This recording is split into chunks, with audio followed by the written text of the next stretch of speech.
On behalf of the Canadian Federation of University Women, Georgetown, I am pleased to welcome our panelists and our audience to this discussion regarding the future of land planning for Halton. This forum is in partnership with the Halton Hills Public Library, who has helped to promote it and is providing technical support. This event is being recorded and will be available on the Halton Hills Public Library website in 1 week's time. My name, as given, is Diane McDermott, and I am president of CFUW Georgetown. And I'm delighted to see many of our Ontario South clubs in attendance tonight. We are among 95 such clubs across Canada that have as their mission for the last 100 years to improve the status of women, promote human rights, education, social justice, and civic engagement. Our strength is our gathered voice, and this, on the recent discovery of 215 unmarked child graves in Kamloops, that speaks to the malignancy of the residential school system and the intergenerational trauma visited on Indigenous communities. We will continue to commit to pushing for the full implementation of the 94 calls to action issuing from the Truth and Reconciliation Commission report of 2015. And we will, in light of the killings and injuries in London, continue to call out for measures that combat intolerance and hatred. Here and today, we are mindful that we are gathered on the storied lands and waterways stewarded for thousands of years by Indigenous peoples, most recently by the Mississauga of the Credit, our gratitude, and the very land we are discussing tonight. Our moderator on this forum is Jane Fogal, avid cyclist, local trailblazer, much respected town councillor, dedicated to, and I quote, maintaining our balanced, livable, and economically viable community. She has also served 5 terms on Halton Region Council, but we always point out that she started out as a member and is past president of CFUW Georgetown. And so with pleasure, Jane, the screen is yours. Well, thank you, Diane, and good evening, everyone. Welcome to all of you who have tuned into our expert panel discussion regarding accommodating growth in the Greater Golden Horseshoe. The session is titled Growing Halton, Can We Have It All? We hope to explore that question, not just for Halton, but for the whole Greater Golden Horseshoe. The Canadian Federation of University Women, or CFUW, Georgetown, has a history of taking an interest in politics and forms interest groups to study issues. The focus is always education, and that is how we came to be here tonight. An interest group came to the conclusion that the public needed more information and more opportunity to ask questions before they could possibly make informed comments to their local or regional councillors. Planning for growth and approvals for growth are controlled through provincial legislation. Municipalities must reevaluate their official plan every 10 years to assess their land needs to meet a forecasted growth in population. The forecast is assigned by the province, and the municipality, in our case, the region of Halton, must submit a plan to the province that shows how the forecasted population will be housed and how it will all fit onto the land. In 2018, the Ford government was elected and quickly amended the policies and legislation governing how municipalities plan for growth. The amendments included reducing the intensification targets for both infill and new subdivisions. In other words, the lot sizes could increase and the proportion of singles to townhouses and apartments could also increase. The population forecasts were increased as well, and the time horizon was moved out in years from 2041 to 2051.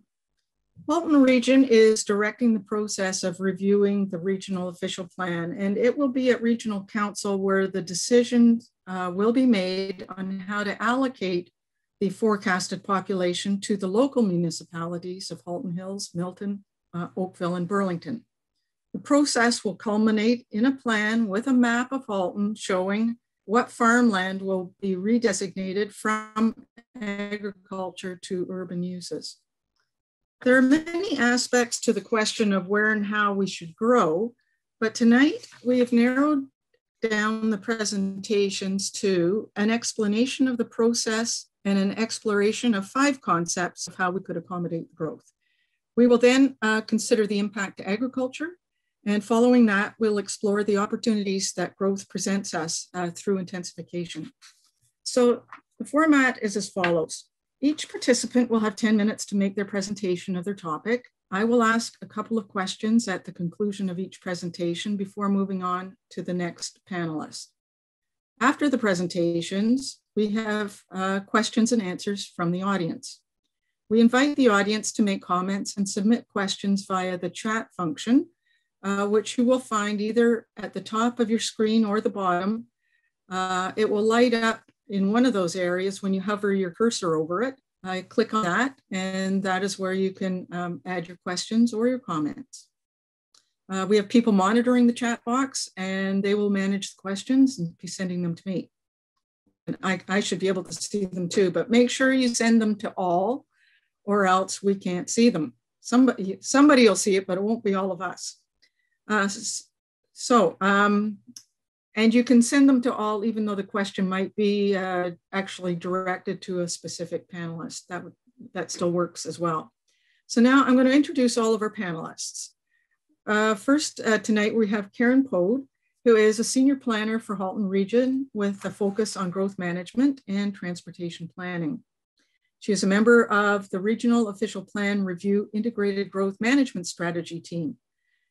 Karyn has over 15 years of progressive experience in land use planning, including over 10 years with Halton Region. Karyn is a registered professional planner and a member of the Canadian Institute of Planners. She holds a master's in planning from Dalhousie University and an honors BA from McMaster University, where she majored in geography and specialized in GIS and spatial analysis. So welcome to Karyn. Our second panelist is Nancy Comer, as she is a resident of Milton.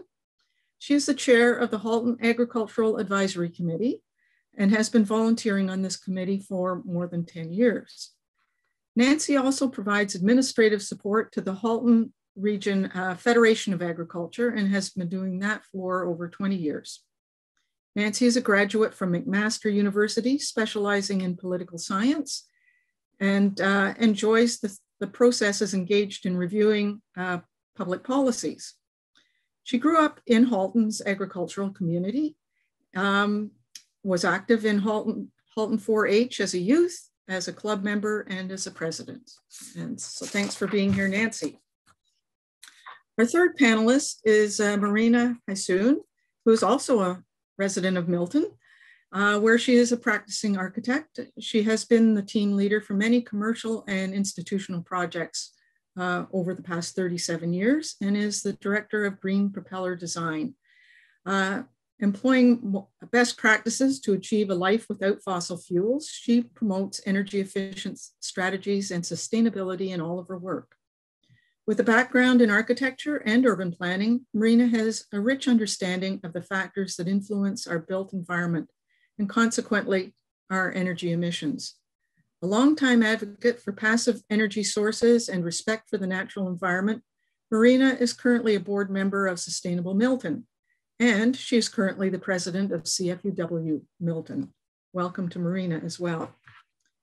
So with that, we're going to start our first presentation. The first presenter is Karyn Poad, senior planner for the region of Halton. Welcome, Karyn, and you can start by sharing your screen.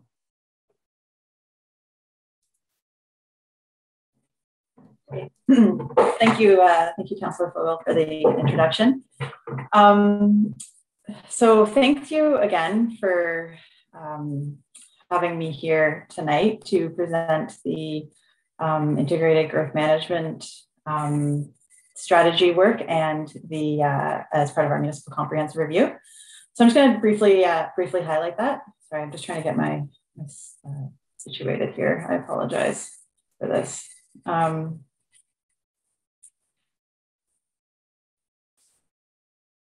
I'm so sorry about this. Okay. So the growth concepts discussion paper that the region is currently consulting on provides an evaluation of 4 growth concepts that is supported by technical analysis, and it addresses preliminary settlement boundary expansion area options and provides an overview of the assumptions that go into each 4 land use concept. That discussion paper is being used to determine the preferred growth concept that will be brought forward as part of a draft regional official plan amendment. And so the document, which is available on our website, has a series of, actually a lot of information, as well as some technical appendices that address the development of the concepts, some of the technical assessment in terms of the settlement boundary expansion areas, as well as provides an evaluation of those concepts. Just go to the next slide. So in April of so we released the growth concepts discussion paper in February, and in April of of this year, Regional Council provided direction for staff to consider a new, an additional concept. So new concept 3B that we were to introduce and work on and build into our public consultation work. And really this concept builds on concept 3, and it proposes to accommodate growth in Halton to 2051 based on no expansion of the settlement boundary area. We were also directed by Regional Council to include a greenhouse gas emissions assessment, so do an analysis of the relative impact on greenhouse gas emissions of all the concepts, and then as well as consider the white paper that was developed on the COVID-19 impacts on the economy and the employment. And this was all to be as part of the public engagement strategy. So in terms of the growth plan requirements, the region is required by legislation under the Planning Act to review our regional official plan and ensure that it reflects the current provisions of the Act as well as the provincial policies and plans. And so once we have updated our regional official plan, this will then help our local municipalities in updating their official plans as well, and then conforming to provincial plans and regional policies. And our last regional official plan was completed in 2009. And since that time, there has been some significant changes to the provincial policy framework, and it's evolved significantly since then, including most recently, the provincial policy statement was updated in 2020, as well as the growth plan was updated in 2019 with a further amendment in 2020 as well. And so really the key drivers for our review are, as part of the growth plan requirements, is looking at integrated planning to accommodate the population and employment growth forecasts that are in the growth plan. So the population and employment targets to the horizon year of 2051. We're also to identify or implement an intensification strategy that also has targets for those intensification areas. Designate employment areas and establish density targets for those areas as well. And then assess the need and a location for a settlement boundary expansion. So Halton Region is, as I mentioned, our last official plan review, we're largely planned to the 2031 horizon. And that was through Sustainable Halton and implemented through ROPA 38. And so now, as we're trying to accommodate and look to accommodate growth beyond 2031 to 2051, there's an additional 20 years that we need to plan for in terms of population and employment growth. And at a population growth of 1.1 million people and 500,000 jobs by that horizon year. And so then the local municipalities would then be allocated population that adds up to that total forecast. So some of the assumptions that are underpinning the allocation, the growth plan is requiring that at least 50% of all new units be assigned to the built up area. The growth plan also requires a minimum density target of 200 people and jobs per hectare to be planned for in urban growth centers. A minimum density target of 150 people and jobs to be planned for in major transit station areas. And that particular target applies to the major transit station areas on the priority transit corridor. So within the Halton context, it's the Lakeshore West GO line to the Burlington GO station. We're also required to address a market-based housing mix and its relationship to the planned housing mix for long-term growth, while also setting out policies and targets for intensification, for higher density mixed-use development, as well as reduced consumption of greenfield land. And so really balancing all these policy directions is a significant part of our analysis in the concepts, and that will ultimately lead to the development of a draft preferred concept.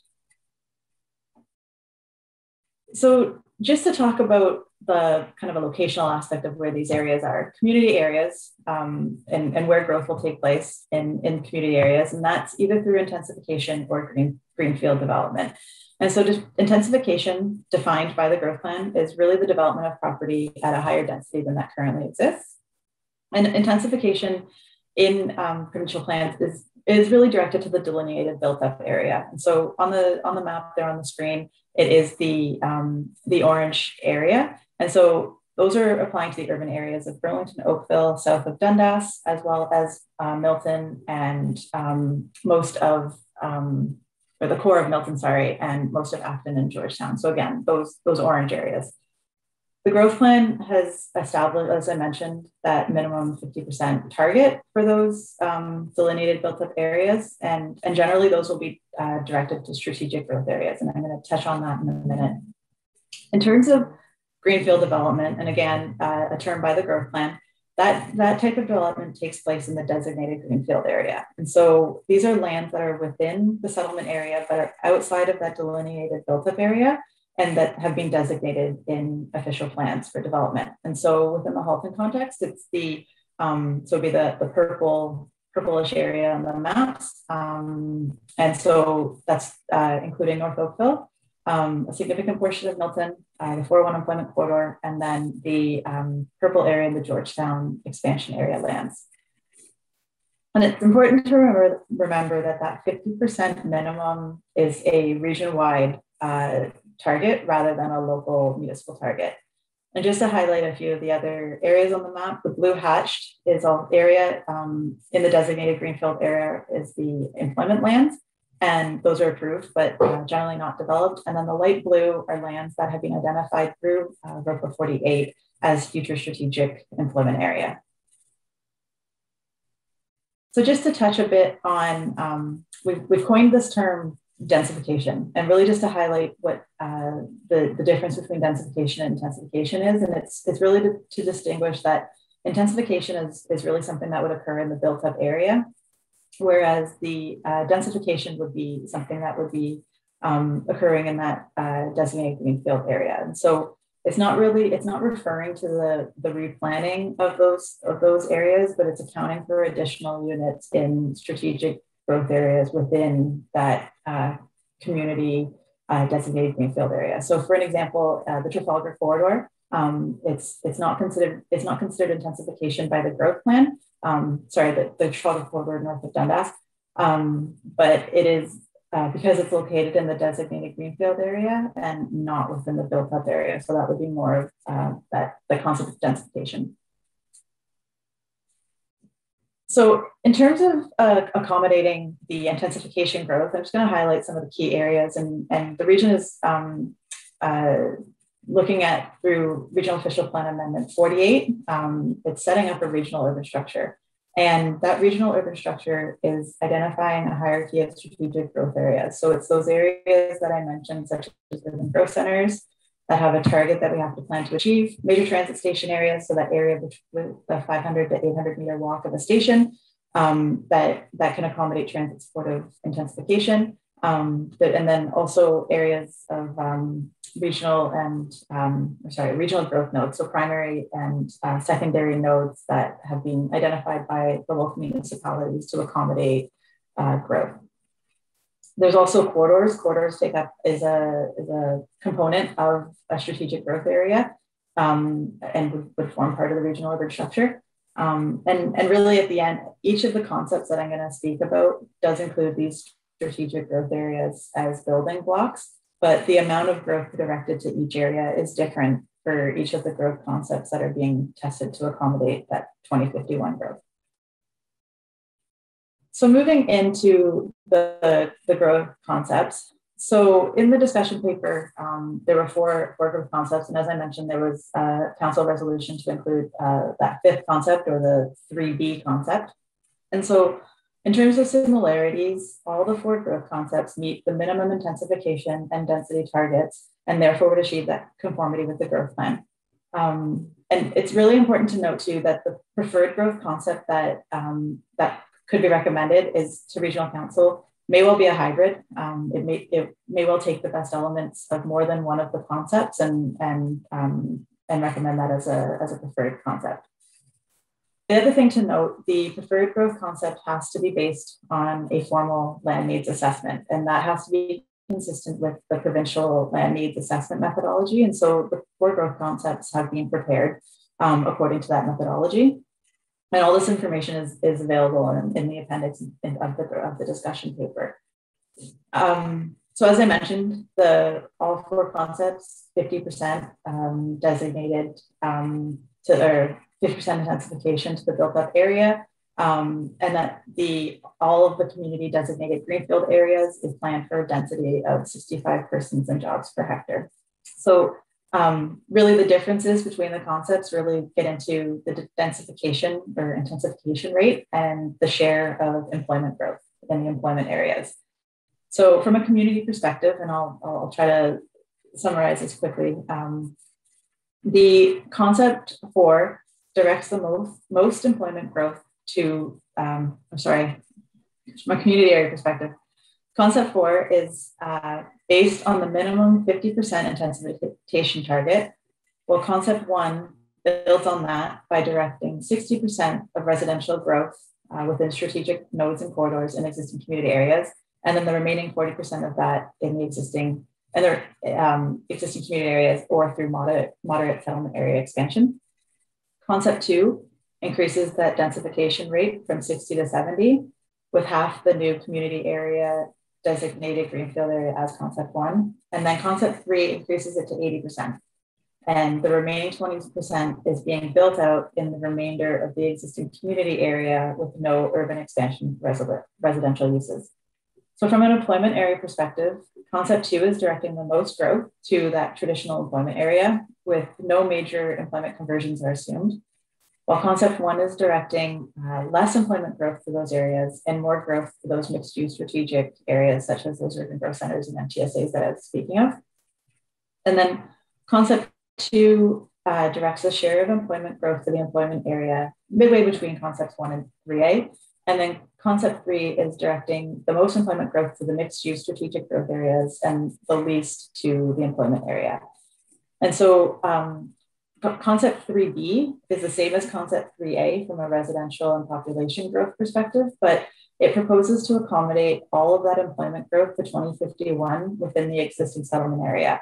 And so really what that means with no new employment land being proposed through concept 3B, the employment growth, so that more land intensive growth must be shifted to major office employment in those strategic growth areas. And excuse me, Karyn. Yeah. Karyn, there's been requests for you to slow down. Oh, sorry. Some people have processors that aren't keeping up to you. So if you could go a little slower, we'll do better. I'll give you more time. You'll give me more time? Okay, sorry. Thank you. I was worried about the time, that's why. So as I was saying, concept 3B is the same as concept 3 from an employment or from a residential and population and growth perspective, but it's accommodating all that employment growth to 2051 within the existing settlement areas. And so really what that means is with no new employment land being proposed, that employment, so that land intensive employment must be shifted to more major office employment in those strategic growth areas or accommodated through intensification of the existing employment areas or located outside the region.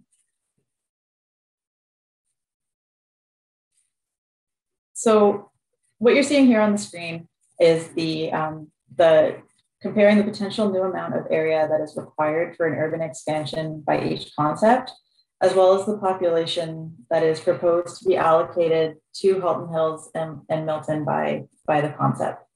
So concept 4 provides the most land for an urban expansion at 3,300 hectares, while concept 3B provides no land for urban expansion. And then concept 3A provides the leased land at only 980 hectares for employment area only. So also shown is the proportional share of potential new urban area between Halton Hills and Milton. So Burlington and Oakville do not have any remaining lands that are outside of the urban area or that are not in provincial greenbelt areas. So the proportional share is between the municipalities of Halton Hills and Milton. And then in concept 3A, has the least new urban land. And so in terms of the split, Halton Hills share is a 46% of new urban land, with the proportion being 58% in concept 1 and then 55% in concept 4. So the greatest population growth will occur in concept 4. And then the smallest population growth will occur in a scenario with no urban expansion. So scenario 3.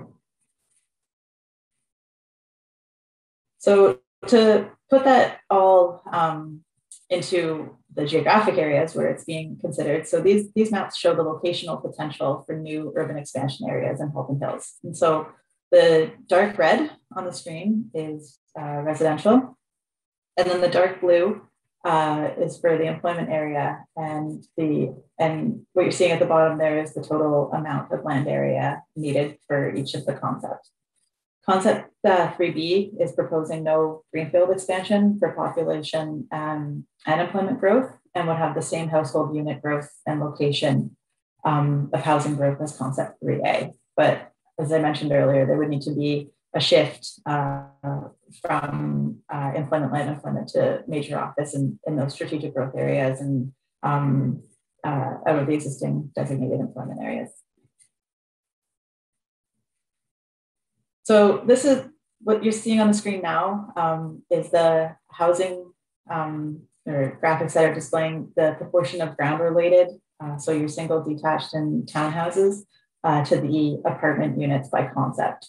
And so in terms of percentages, concept 1 is really looking at about a 55% apartments to 45% ground dwellings. Concept 2, you would see about a 60% apartment to 40% ground. Concept 3A and 3B would have a 68% apartment to 32% ground related units. And then concept 4 would have a split of 48% apartments to 52% ground related dwelling units. So those single detached and those townhomes.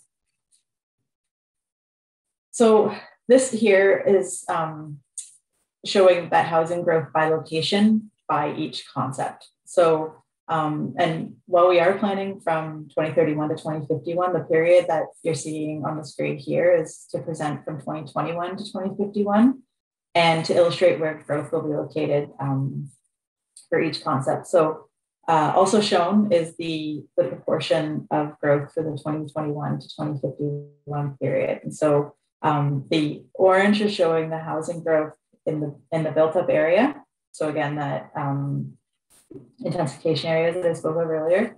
The yellow is in the existing community areas. The pink is potential new community area. And then the gray is additional high density units in those existing community areas. And so again, concept 3B proposes no greenfield expansion, and so that includes the same household unit growth and location of housing type as concept 3A. So really just to speak to some next steps.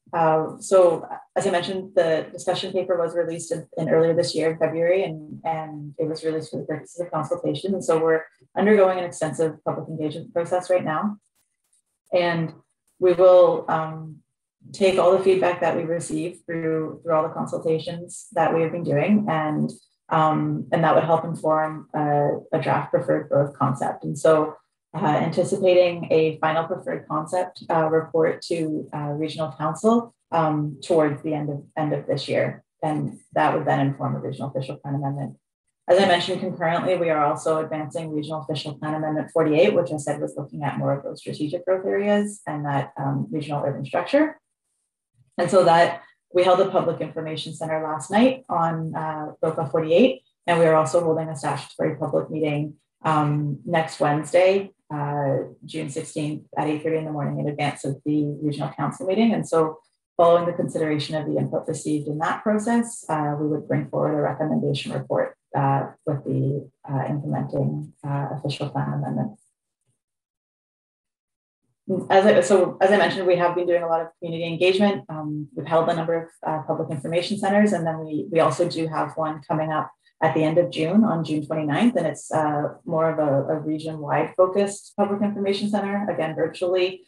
But there's another opportunity for those on the call here who would like to participate.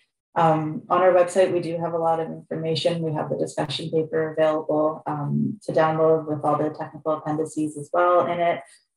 There's some questionnaires that we welcome your input and your feedback on. We also have an online map viewer. And then we also do have an opportunity to schedule a one-on-one session with a planner at the region. So, if you want to take a look at a map or you want to provide some more input, you can go on our website and schedule that session with one of our planners, and we'd be happy to meet and speak with you through that as well. So with that concludes my presentation, and thank you for listening. Thank you, Karyn, for your presentation. It is a lot of information in a big hurry. It's hard to see, which is a bit of a problem to explain it all, but at least we can say that it is on the region's website. You can access those charts as well from that major document that is what do you call your document? The response document or the comprehensive?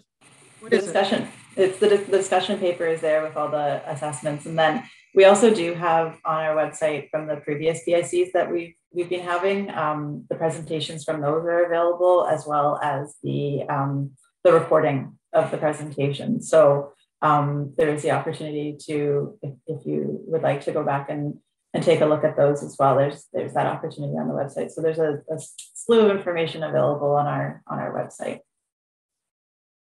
Okay, good. We'll need that. So when the final report comes forward to Regional Council for endorsement, will that staff report have a staff recommendation, or will it have any options for Council? So we're consulting on these options, and we would receive all the feedback from the public from all the engagement sessions that we've had, and would put forward a recommended draft preferred concept. And so that were a preferred concept. So associated with that would be the staff recommendation in terms of how that's conforming to the growth plan and meeting those growth plan conformity tests that we have to meet.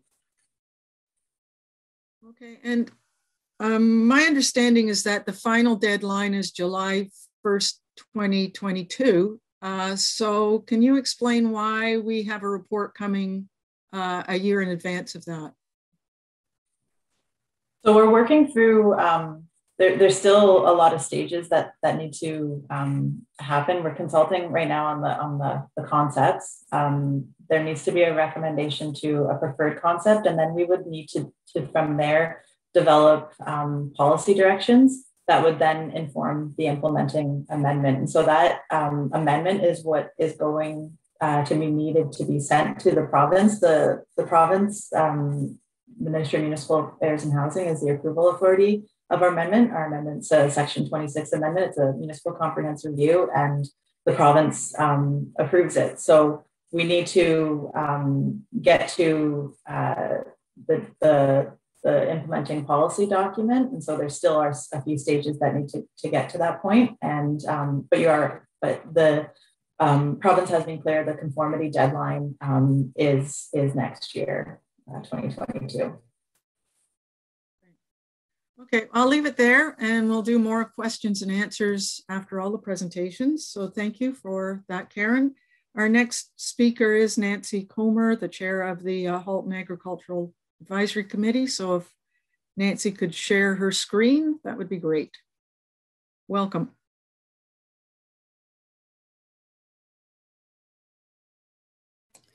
We always forget to unmute there. Thank you so much, Jane, for the invitation this evening. And yes, I'd like to begin my presentation. There we go.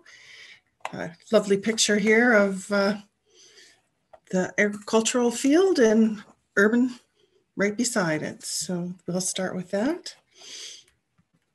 Next screen, I was asked to inform everybody about the Halton Agricultural Advisory Committee. It is a committee that was established by Regional Council to provide advice to the regional staff on agricultural issues. So the different things that we do, we have representatives on the council from, on the committee, I mean, to represent a variety of the agricultural commodities in the region. We would recommend studies. We could communicate interests and concerns that are in the agricultural community, provide alternate solutions and approaches. Just generally, it says it all. We advise on agricultural issues. And if I can say an example of this, we just recently had some work up in the Halton Hills area where agricultural vehicles, which were allowed on roads, were being ticketed because it was a larger truck. But unfortunately, the police force did not understand that that was acceptable for agricultural vehicles to be in that area. So the state of Halton's agriculture. So Halton agriculture and food sector is responsible for approximately 24% of the employment in Halton Region. The equine center is very large in our area with 20%, which isn't surprising with the Mohawk Raceway right there. We are the home of the largest mushroom factory, or factory farm in Halton, in North America, actually. We do have 2 farms in Halton and they provide 25% of the mushroom production. We also have the largest lavender farm in Ontario. And from what I understand, they're going to expand. I got really excited about this area and had to limit my slides because there's so much positive going on with agriculture. We do have many agritourism sites, as you're well aware. We've got Spring Ridge and Chudley's and Wheelbarrow Orchards, Country Heritage Park, the various fairs. So the agritourism sites are growing and expanding. Mohawk Raceway recently is expanding. They've spent a lot of money up at the raceway and they are now offering the 12 months racing a year.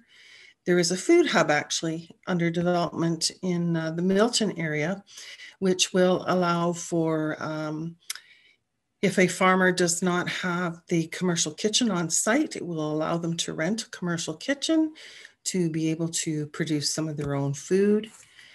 Different things like that are in the area. We've got Saliba's farm that is in Halton Hills. They have approximately 300 acres that grows your broccoli or cauliflower type of things. And they bring in about 45 foreign workers every summer to help them produce that. And so they're quite a large operation. And the interesting fact with them is that it's the next generation, the younger generation that have taken the lead here and that are expanding the farm. It's 2 young brothers working together. So that's great. We also have Wheelbarrow Orchards, who I mentioned earlier. Their young son is developing a hard apple cider on their site in Halton Hills. So there's lots going on. We've got new poultry barns popping up. We've got broader permissions coming to Halton with on-farm diversification. And so there's many exciting things. Some of this information has come from the Agriculture Halton snapshot from the regional documents, as well as simply the brochure by Simply Local. So just here's some statistics here with regards to the farms. And unfortunately, statistics are from 2016. I hope everybody completed their information earlier on this, but We still do have farms in Halton. We have approximately 400 farmers, active farmers in Halton Region. And it's nice to say that the young farmers are increasing in numbers. So we do see some potential for the future. Also, related to agriculture, and that is the production of food and food processing. So when I looked up these numbers to put them in the slide, I must say I was impressed myself, but with 33,000 workers in nearly 1,700 businesses, 8,200 employees through a chain of companies which total 200 to over 25,000 jobs and 1,400 business in retail and food service sector. So with regards to that, we are home to quite a few of the large food processors. We've got Sofina, which produces the Lilydale, Jane's, Mastro, Fletcher's, Cuddy, and San Daniele product lines. We've got Gordon Food Service, which is in Milton here, just south of the Halton Hills border. And they provide to universities, healthcare, restaurants, hotels, stadiums, pretty well anywhere that serves food. We've got BFG Canada Treehouse, which does private label food and beverages across North America. And of course, in Halton Hills, you've got Saputo with milk and dairy products. Ippolito with, they're actually in Burlington. They do 12 million pounds of leafy greens each year. So they prepare that and put that out to market. And as we all know, leafy greens aren't very heavy. That's enough to get that kind of weight. You need quite a few greens. We also in Milton, we've got Sargent Farms, which is the chicken processor, Small Skills, Harvest Goodies, Terracotta Cookies, and numerous other smaller places in the Halton area. Why is it important to protect farmland? Well, economy, employment, food, fiber and fuel, entertainment. And I think some of those, the economy figures that I pointed out earlier, actually in the overview of agriculture in Halton. We also provide environmental goods and services, which possibly I think is recognized, but maybe not to the extent that it should be. Water cycling, purification, retention, mitigation, air quality, carbon sequestering is a big thing right now that we hear about, climate regulation, nutrient cycling, pollinator services, provision for wildlife habitat and biodiversity, soil erosion control, aesthetics and recreational spaces. So we do quite a bit there.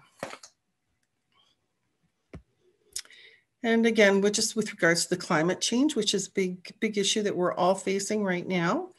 Farmers do have soil panels, not everyone, but a few of them do have soil panels, no-till seeding, windbreaks, and winter cover crops. They're just a few things that farmers do to help with mitigation.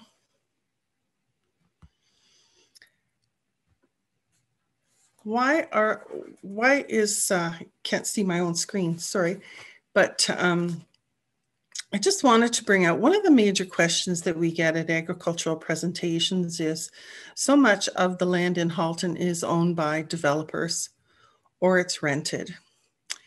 And the Farm Credit Canada recently did a report on this, and they talked about the land prices and farmers renting land.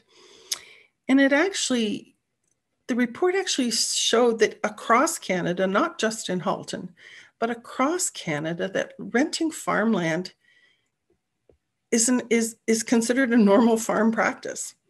A lot of farmers do this, especially young farmers who need to expand but can't afford the land. You know, it provides, you know, you might have someone who wishes to remain in their farm home, but maybe they're elderly and they can't do the farming. This allows for young farmers to rent that land and keep it in agricultural development. So I just wanted to say that farm rentals, normal farm practice. greenhouse gas emissions. This came from a Farm and Food Care Ontario report. You know, we always hear about farms and cows and greenhouse emissions, green gas house emissions. And we've decreased it over the years. We're able to grow more food while using less land. And with all the technological changes, we've just gotten very good at reducing our greenhouse gas emissions. And we're also doing things that provide the carbon sequestering.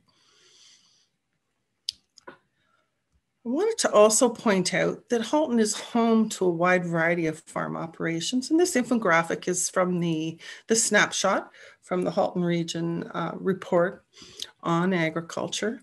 We do have quite a variety of agriculture here. I think everybody thinks it's oilseed and grain, but you know, we do have quite a bit of horse and equine. Partly due to the Mohawk Raceway. And a lot of that's complementary type of services. We actually do have quite a bit of vegetable and fruit. Even though the number doesn't look that way, I think in the fall, we all enjoy going to the various apple orchards. This time of year, in the next couple of weeks, we'll be enjoying the strawberries. So there's lots of things happening in Halton. Vision for Agriculture in Ontario. I first wanted to take a look at what OFA is suggesting. And so they're looking at science-based technology to be a savvy industry. Products that are sustainable, that farmers are proud of their role in contributing to and advocating for the OFA. Consumers trust and engage in the food system. Food production enjoys continual productivity and enhancement. Farm works with supportive legislation and regulatory frameworks. Nutritious Ontario food is available to Ontarians to enjoy around the world.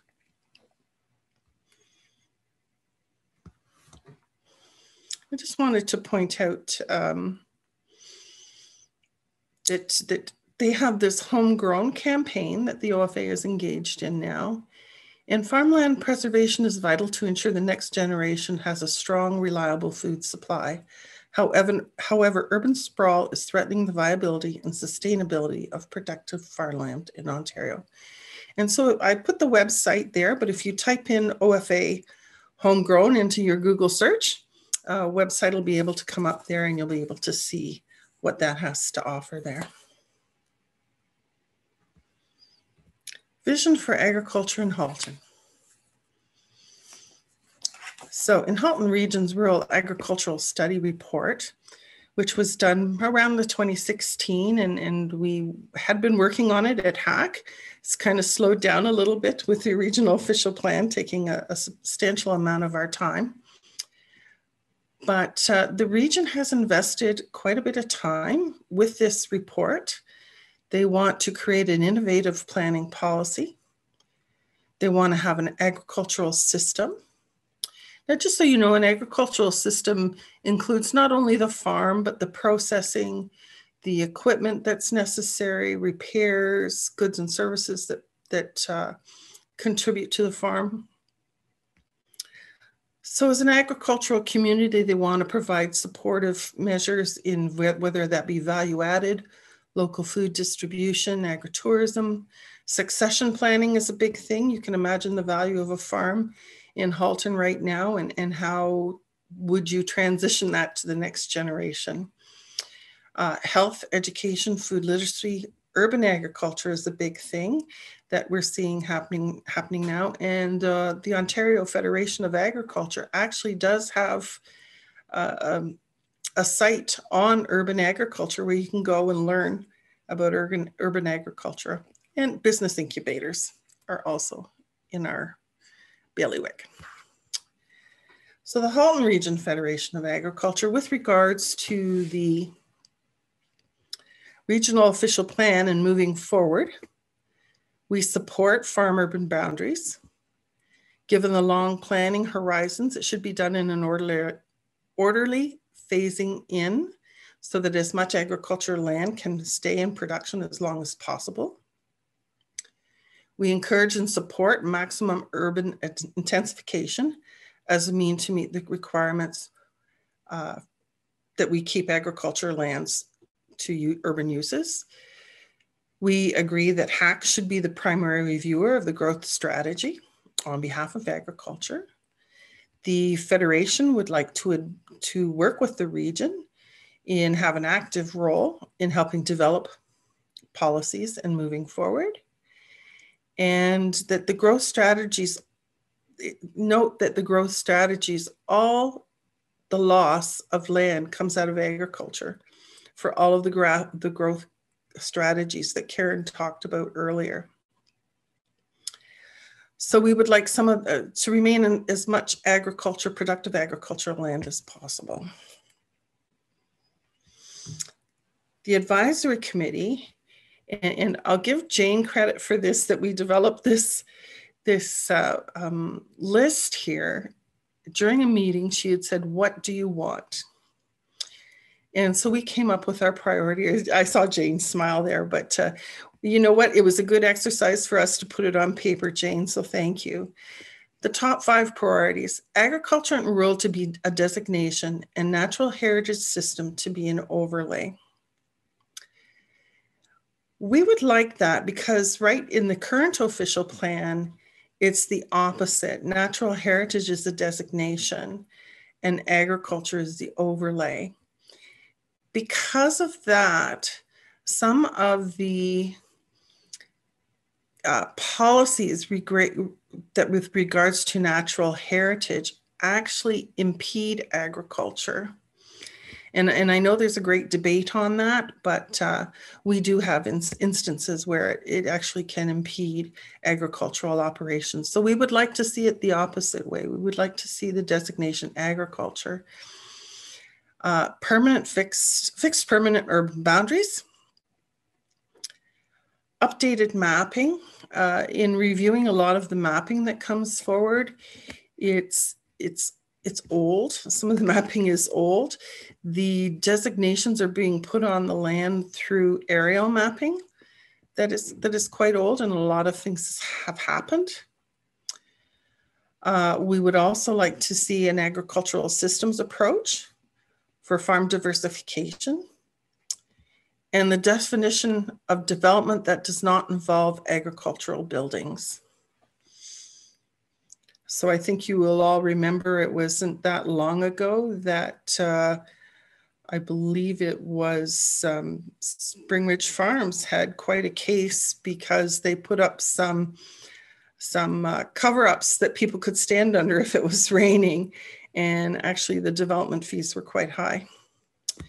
Other items that the Agricultural Advisory Committee has suggested that we look at reducing over-designation.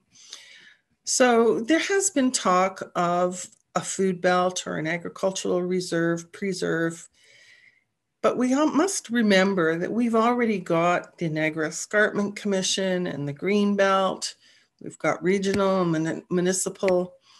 All of these things have to be taken into account. So if a farmer, an agricultural operation wants to, say, put up even an equipment shed, there is the potential that they would have to go through 3 to 4 governing bodies to get that permission to build that shed. And this can be very costly. We'd also like to see through the region climate change initiatives or incentives. So surrounding us in other regions, through the conservation authorities, there's actually incentives available to plant cover crops, which provide soil sequestering or sequestering. It also provides for runoff, to stop with runoff. It also is good for the soil. So we'd also like to encourage a stronger working relationship in between farmers and the Conservation Authority, and possibly a seat on their board with regards to agricultural land, because that is the biggest portion of privately owned land in the region that conservation does have some authority over. We would also like the farm cluster to become considered an agricultural key feature. Right now, the farm cluster can be the growth of the farm cluster. Again, I'll go back to a brand new equipment shed.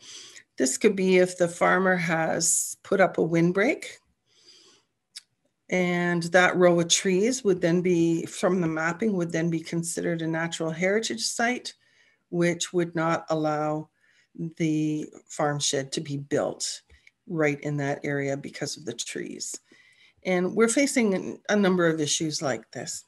We would also like policy to be developed on edge planning near to the urban areas. So say, for example, if you have, I'll use an example down in Milton. I'm sure everybody saw their social media campaign where they were very concerned. They have a beef operation that a high school was going to go up, wanted to expropriate land from them and put a high school there. Well, can you imagine high school students running in a field of steers? It probably would not be a pretty picture. So we would like to see some of that edge development. Am I taking too long, Jane? Am I okay? Yes, actually you are. Okay, I'm just about finished. I'm so sorry. Most of what I said, what Jane asked, what I would like to see, most of it is included in the previous comments.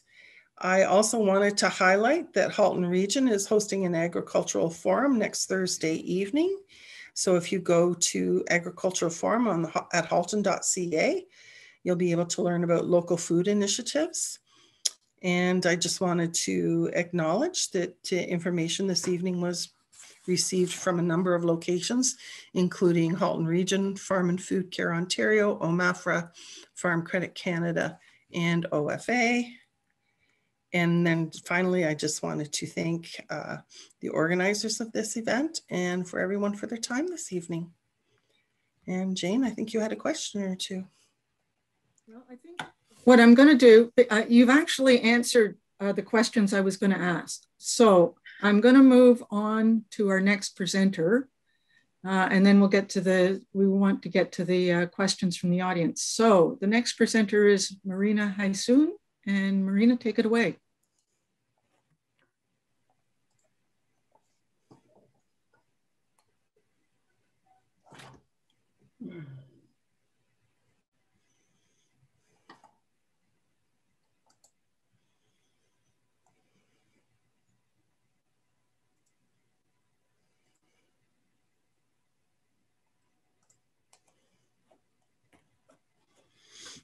Did I get that right? Can you see? Yes, we can see it. Yes, thank you. So good evening. Anybody who needs a 7th inning stretch, go do a lap of your living room, because I'm going to try and actually meet my target of 13 minutes, after which you can ask questions. So my purpose this evening is to talk about sustainable development within the context of the region's growth planning exercise. I'll explain a little bit why land use planning matters to you. I'll demonstrate some examples of best practices from elsewhere that have grappled with intensification and have resulted in more sustainable communities. I'll hopefully persuade you that we should not convert even more prime farmland for growth to occur. And lastly, to remind you that the planning horizon for this region's growth plan is 2051. That's the year when Canada is intending to be net zero. That is net zero of greenhouse gas emissions, which can happen either by using no more fossil fuels by 2051 or by introducing more carbon offsets than new carbon usage. Land use planning matters because how we plan our communities affects not only our lifestyle, but also our economy, our natural ecosystems, and also our greenhouse gas emissions. Buildings, roadways, sewers, and everything that services your house accounts for a very large portion of our greenhouse gas emissions. Heating and cooling systems that use gas or gasoline, i.e. any of fossil fuels, add greenhouse gas emissions to the atmosphere. The more land we use for building, subdivisions, roadways, the more damage we do to ecosystems. The more land area we use for buildings, the more reliant we are on cars to get from A to B. The more farmland we convert to subdivisions, the less our region is able to feed itself. The plan, currently under review, will set the rules for the next 30 years. So the plan matters. The region's growth scenarios 1 to 4 propose to commit between 0 and 3,300 hectares of new land area for new greenfield expansion. Just to put that in perspective, the current built boundary in Milton is 7,400 hectares, and we're talking about 3,300 hectares potentially being converted. And I want to make it clear that greenfield, which is a term that gets used a lot in this conversation, it means land that is currently in agricultural use, i.e. green fields. It's not the same as the green belt. Green belt is protected land and will remain so. But I do want to note that some of the farmland that you still see around you today has already been approved in previous plans for future development. So the purple magenta color on Karyn's map earlier has already been approved for future development. Option 3 of the region's growth plans, the concepts, would fill out the farmland that has already been approved, but it would not add more. Option 3A is the only option that proposes to work within the already approved boundary for new housing. It does not, however, propose to find employment land within the existing boundary, and that was why option 3B was requested. It isn't clear that it is possible, but I think it's worth a look to see if it can be done. I want to give you some overall numbers. I'll try to keep it light because it's tough to remember all these things. The province has mandated the region to plan for an addition, you've seen this slide earlier, to plan for an added 480,000 new residents in Halton and 220,000 jobs by 2051. That's 16,000 residents per year and 7,333 jobs per year. So with an even split between all 4 municipalities, which isn't practical, but just to give you a sense of the magnitude of this, each municipality would have to add 4,000 new residents and 1,833 new jobs per municipality per year, every year for the next 30 years. Is that a lot? How does it compare to what we know? According to the Region of Halton State of Housing Report in 2019, a total of 3,200 units were completed in 2019, and another 4,000 or so were under construction. So that's roughly 10,000 people per year, whereas the growth mandate that we have is 16,000 people per year. Between the Boyne and Britannia subdivisions and the MEV land, Milton has currently 136,000 new residents in the pipeline. The Vision Georgetown land, which is 400 or so hectares, will house roughly 20,000 residents. So you'd need another 2,000 hectares or 5 more Vision Georgetown plan areas at that same density to arrive at your allocation of 100,000 new residents. Sorry for all those numbers. What I want to say is that the scale of the growth planning mandate is achievable, but certainly not business as usual. Milton, Burlington, and Oakville, compared to the 2031 forecast, this is from the Places to Grow, shows how low the density of these 3 communities is compared to other GTA municipalities. Here's downtown Milton, here's Midtown Oakville, and over here is downtown Burlington. I don't know why they didn't put Halton Hills on here, but anyway. The red line is the density target that the province had to 2031, and it's being upped now. But so you see, relative to neighboring municipalities, some of our municipalities are at extremely low densities. The current density of a subdivision, an existing subdivision, is about 50 residents per hectare. The Milton Boyne subdivision and Vision Georgetown, they're both at around that density, 53 and 51 respectively. So remember this picture, this is 50 people per hectare. This is a main street with 150 people and jobs per hectare. This is 200 people and jobs per hectare. And this is 400.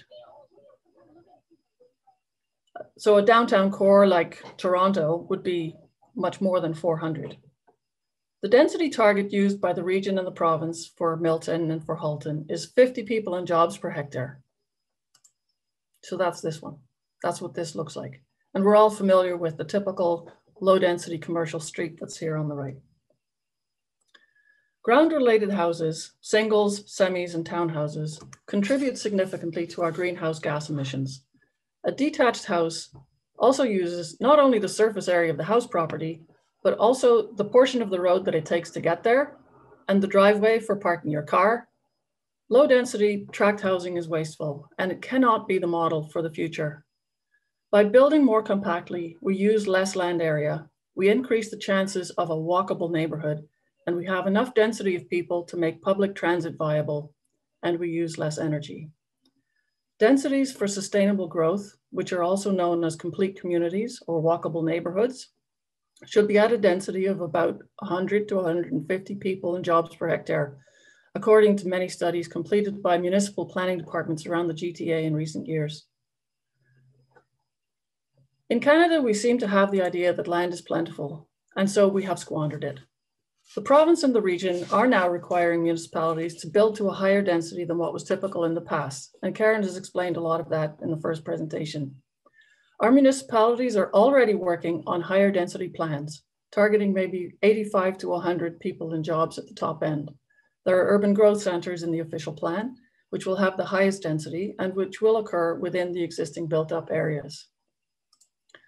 But that still isn't enough that still isn't compact enough to stop more farmland conversion. In order to reduce the amount of farmland that we have to convert for development, we have to build up. In the context of the climate emergency, it should be our goal to design communities that do not rely on everyone having a personal vehicle, that do not waste the agricultural landscape that sustains us, and that we do not build houses that waste considerable amounts of energy to heat and cool them. The idea of a complete community or a compact community or a walkable neighborhood is that you should be able to do all of your daily activities, work, shop, play, go to the dentist, within a 15-minute walk. Imagine the subdivision where you live. You can't get to any of those things in a 15-minute walk. But even with these higher densities that I'm talking about, we will still fall short of the province's mandated growth target. We also have to increase the density of the existing built up areas, and this is contemplated also by the region's planning.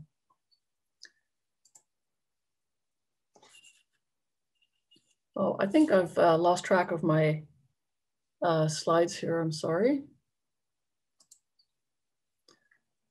So these are some examples of things that we can think about. Existing low density properties can be densified, such as this development in Milton, where 8 residential properties became 153 residential units. So even where redevelopment properties aren't identified, this intensification can happen. Another example is that every house could add a dwelling unit. If everyone did that, it would create a 100% increase in housing units in the built up area with minimal change to the exterior appearance of the houses. It would also increase the density to a level where it could support public transit. There are numerous pieces of land within the built boundary and built up area that could be redeveloped. Currently, there are lots of single-story retail buildings surrounded by oceans of parking. Imagine if the parking was reduced because we have alternate modes of transportation, or put in multi-story parking buildings, put residential units built on top of the retail. That would significantly increase the vibrance of a typical suburban mall, and there are several of those around looking for redevelopment. This picture on the bottom is offered by the province of Ontario as a suggested intensification or redevelopment of a hypothetical retail area. How about warehousing? Again, a single-story building, again, surrounded by an ocean of parking, cars baking in the summer sun. Wouldn't it be better to make the warehouses high rack, reduce the parking required, and use the freed up land for another office building or some other use? Roadways could be reduced in width. Parking could be reduced and removed from neighborhood cores. Transit should be introduced. And this again is an example from the province of how a suburban street could be intensified to produce a transit supportive density.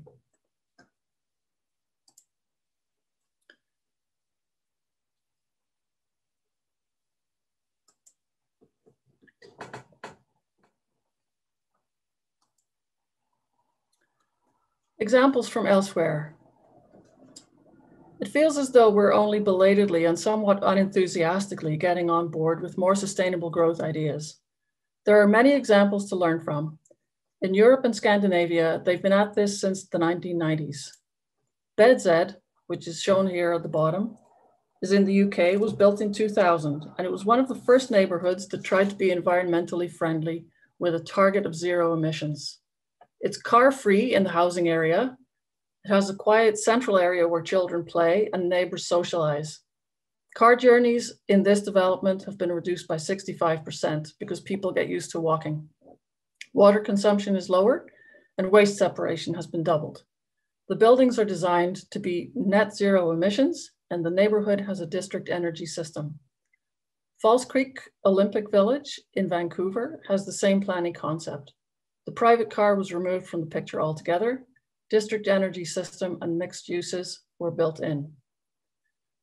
Blatchford in Edmonton also seeks to be net 0 by electric public transportation, 0 energy building standards, and high density living.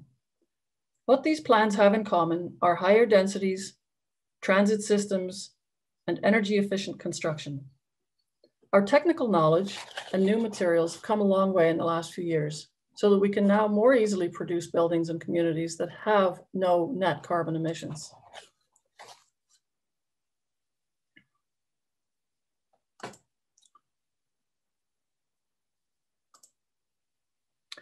Lastly, it is important to maintain all of our creeks in the watershed and all of the permeable farmland as flood management assets, consistent with provincial policy addressing the threat of climate change.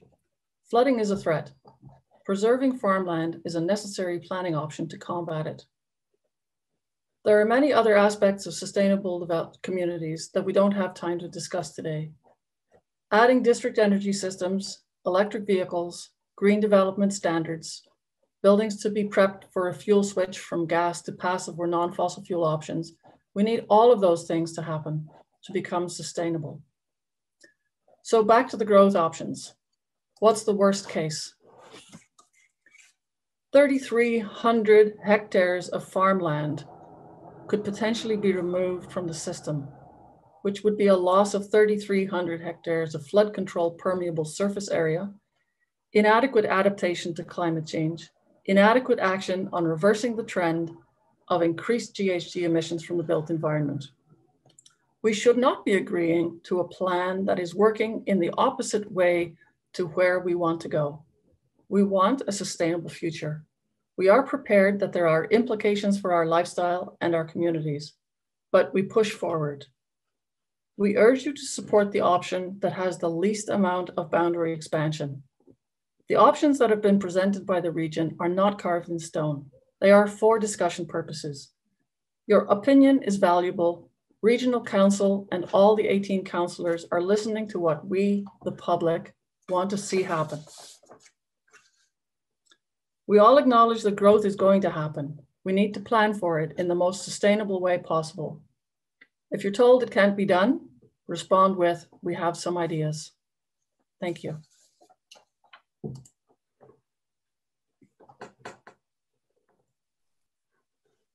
Well, thank you, Marina. All of our presentations, this is quite an amazing one as well.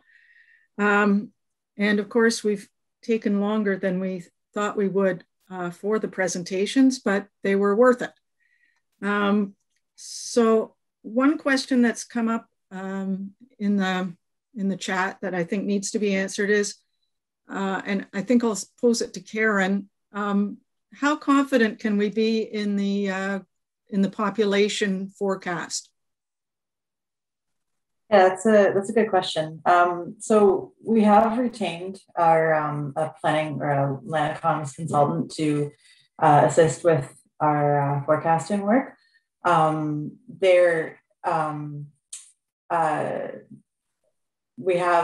It's underpinned by analysis that our consultant has worked on, but it's important to keep in mind that these are the numbers that we are mandated to plan for by the province, but we do have that support from our technical consultants as well to review or to work with us on the analysis.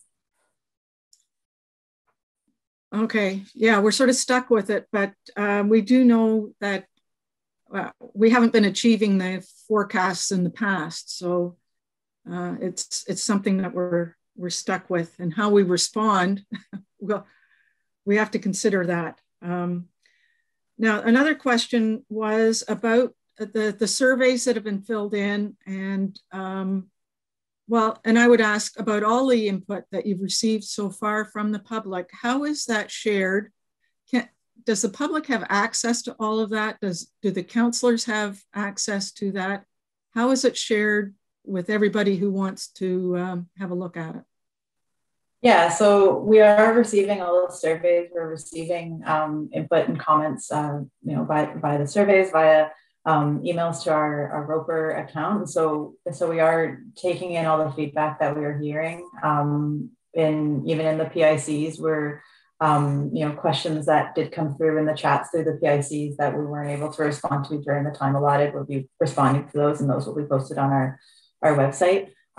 We do intend to provide consultation summary documents, and then throughout the consultation process, we will be providing responses to the input. So, for example, in terms of Regional Official Plan Amendment 48, in terms of when that is brought forward for a recommendation, there will be a response document that will have staff response to the submissions that were received as part of that amendment. So that's the process that we would do. But yeah, we are receiving all the surveys and considering the input. I'm wondering in particular about there were submissions from groups and individuals that then got put into a response document and sort of homogenized, I would say. I would be interested in having some place where people could access the raw material. They could read what people really submitted.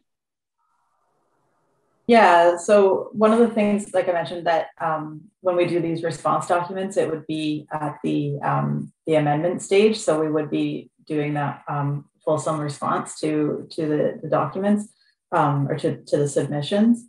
But yeah, we are receiving input and responding to them. I'd have to check with we have a separate engagement team that is kind of leading the charge on that work. So because as you can imagine, we are receiving a lot of information, but we are definitely considering it. Yeah, okay. All right, well, I've made my point. So I'll ask some other questions here. Are many farmers practicing regenerative farming? Nancy.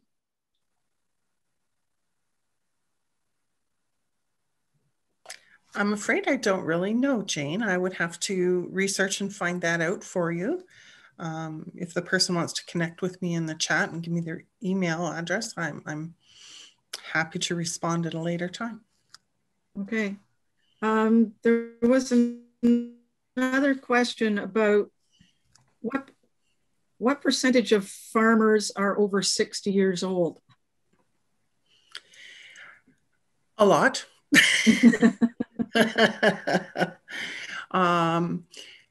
Remember, the statistics are from 2016, so I believe it was over 80% at that point in time.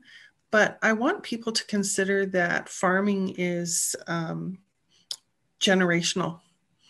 So even though the farm owner might be of an age, that does not mean that their 40, 30, 20-year-old, 10-year-old son or daughter is not engaged in the activities on the farm. It is a farm family is how I usually refer to it. So I don't know if that answers your question. I believe ownership is 80%, but they are multi-generational operations. Okay. I have one question I wanted to get in because it comes up all the time. And that is that most of the land south of Georgetown has been sold to speculators long ago, and it's being rented, I guess. So people say it's too late for that land. You might as well just build on it because it's been sold. And my question to you, Nancy, is if it isn't brought into the urban area, and say there was some sort of commitment that it would not be for 30 years or whatever, is it still valuable as farmland? Like, Absolutely, absolutely. And if, I know you said farmers don't want any more rules, but the Canadian, the Christian Federation of Farmers of Ontario has asked that all the class 1, 2, and 3 land be put into the green belt. Mm-hmm. What do you think your HAC committee would say about that? I think they would show some concern, and I think they would show the concern in a number of areas. One, the farmland in Halton is definitely different than different isn't the right word, but it's different in many ways, say, compared to Wellington, the north end of Wellington, or Grey Bruce. But our farmland down in this area tends to be very expensive, for one. And if you greenbelt it, there is the potential that you would lower what it is currently valued at. And why that's important is that a lot of farmers are, they engage in loans. They carry an awful lot in debt to, like if you look at a tractor, for example, a tractor is very expensive to buy. So for a farmer, some of the latest tractors that are out there with the latest technology can be close to $1 million. Oh my. So, yeah, so they potentially could leverage their farm assets to purchase, whether it be seeds or animals at the beginning of the season. And then when they sell their goods and services at the end of the season, then they would pay back the loan. So it has to do with the leverage of the farm property. And if it's green belted, it might take away that leveraging opportunity. Sir, we're running a little short of time, but I'm going to ask this one anyway for Marina. Adding density to existing neighborhoods is always a tough slog. People don't like change, and people don't like adding buildings to their neighborhoods that are taller than their houses. The pushback is considerable and puts pressure on councillors to back down. What argument would you make to councils to support infill projects? And are some infill projects more desirable than others? Well, I could answer that in a number of ways. Maybe I'll toss a couple of things at it. The reality of our subdivisions is that there are more basement apartments actually on the ground than there are permits for. And the reason for that is because the town requires an extra parking space for the extra dwelling unit. And because the subdivisions are designed tightly, relatively speaking, there's no place to put that extra car. So if the municipalities and the subdivisions had a more viable transportation system, which would drive down the amount of private vehicles that were needed for the occupants of the subdivision, and if the town could put in place a policy where there was no need to add a car space for the extra apartment unit, then I think you would have a lot of uptake for additional dwelling units within the existing subdivisions. And it has absolutely no visual impact on the neighborhood. I know people are fearful of intensification because of what it'll do. And I know that there's monster homes out there, which actually contribute nothing to the increasing population. They have the same amount of people living in it as when it was small. So the intensification of the neighborhood doesn't have to be particularly horrendous from a neighborhood visual standpoint. The other thing I would say is that although, I mean, people are not particularly motivated to change their lifestyles by climate change. People like their suburban living and they like their backyards, and it's not going to be easy to give them up. But if there could be more innovative policies to allow additional dwelling units to happen, I think that would go a long way. There are also developers out there like Bucci Homes that I showed the slide of earlier, where 8 properties became 153. And that's awesome. Like if you did that a few times and find those little pieces of land around the municipalities that are vacant and surplus, you could certainly drive a bunch of more intense development in there. But I want to finish by saying that, you know, this is serious stuff. Our society is facing a real threat of climate change and global warming. If we keep pursuing fossil fuel heavy systems, we are exacerbating the GHG emissions problem. Like, what is it that people don't understand? Our suburban lifestyle and suburban layouts are unsustainable and it has to change. Great, thank you. Thank you for that answer and for your final point. It is all important, and that is why we're having these discussions. I see that we are now at 8:30. And unfortunately, that is the end of our time. So I'm going to have to wrap things up, even though I feel we just got started. I do want to thank the panelists for being with us tonight, for sharing their thoughts. You've all added to our knowledge of the issues, and that is certainly the outcome that CFUW, Georgetown, and the Halton Hills Public Library had as our goal in organizing tonight's discussion. And you did a wonderful job. And I can see the comments in the chat that people are very appreciative. I know people want to have access to your presentations later. And I hope that, as somebody said, please promote this to other people. The official plan process in Halton is mainly posted on the region's website, halton.ca/ROPR, or Regional Official Plan Review, ROPR.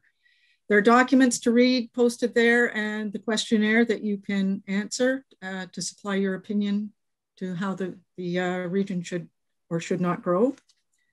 Locally, in Halton Hills, there's going to be a public information center, I believe, on June the 21st, by Zoom, of course.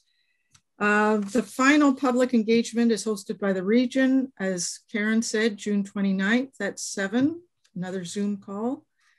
If you live in another region or city, the process is going to be moving along on a different schedule. So you're going to have to check and see what their deadlines are. But it's the same conversation going on. I'd like to thank the organizing committee who had the idea to host this forum and put it together. So thank you, CFUW Georgetown and Danielle Daw of the library for the technical support. And thank you to our audience as well for being here, for showing your interest, paying attention and asking your questions.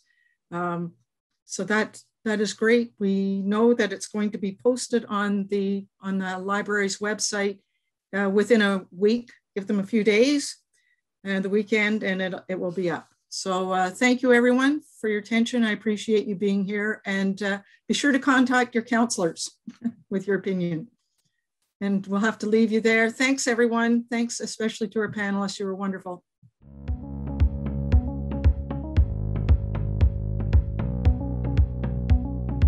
you.